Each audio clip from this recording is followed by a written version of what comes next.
Hello மக்களே, அனைவரும் நலமா? இன்னைக்கு 4ஆம் தேதி மே மாதம்.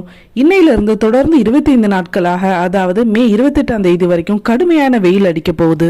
ஆல்ரெடி நான் சொல்லியிருக்கேன், நரகம் 2 முறை மூச்சு விடுது. ஒன்னு குளிர்காலத்துல, இன்னொன்னு கோடை காலத்துல. கோடைக்கால வெயிலுடைய தாக்கத்திலிருந்து இறைவன் நம்ம அனைவரையும் பாதுகாக்கணும். முடிஞ்ச அளவு அதிகமா வெயில்ல சுத்துறத தவிர்த்துக்கோங்க. நம்ம உடல்ல உள்ள நீர்ச்சத்து வியர்வை மூலம் அதிகமா வெளியாயிடுது. இதனால டீஹைட்ரேஷன் ஏற்பட்டு தலைவலி ஏற்படும். இது சரி செய்யறதுக்கு அதிகமா தண்ணி குடிக்கணும்.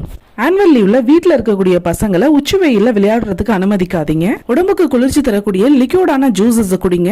ஐஸ் வாட்டர் சுத்தமா அவாய்ட் பண்ணிடுங்க. நீர்ச்சத்து உள்ள பழங்களை ஃப்ரிட்ஜ்ல வச்சு சாப்பிடாதீங்க. சுரைக்காய், வெள்ளரிக்காய், இளநீர், நொங்கு, நீராகாரம் போன்ற இயற்கையான உணவுகளுக்கு முக்கியத்துவம் கொடுங்க. முடிஞ்ச அளவு ஃப்ரெஷ்ஷான பழச்சாறுகளை ஐஸ் இல்லாம குடிக்க ட்ரை பண்ணுங்க. நல்லெண்ணெய் தேய்ச்சி குளிக்கிறதுனாலையும் உணவுல தயிர் சேர்த்துக்கிறதுனால வேனக்கட்டிகள் வராம நம்ம தவிர்த்துக்கலாம். நம்ம சேனல்ல வரக்கூடிய சூப்பர்வான சம்மர் ஸ்பெஷல் வீடியோஸ் எல்லாத்தையுமே பார்த்து பயன்பெறுங்க.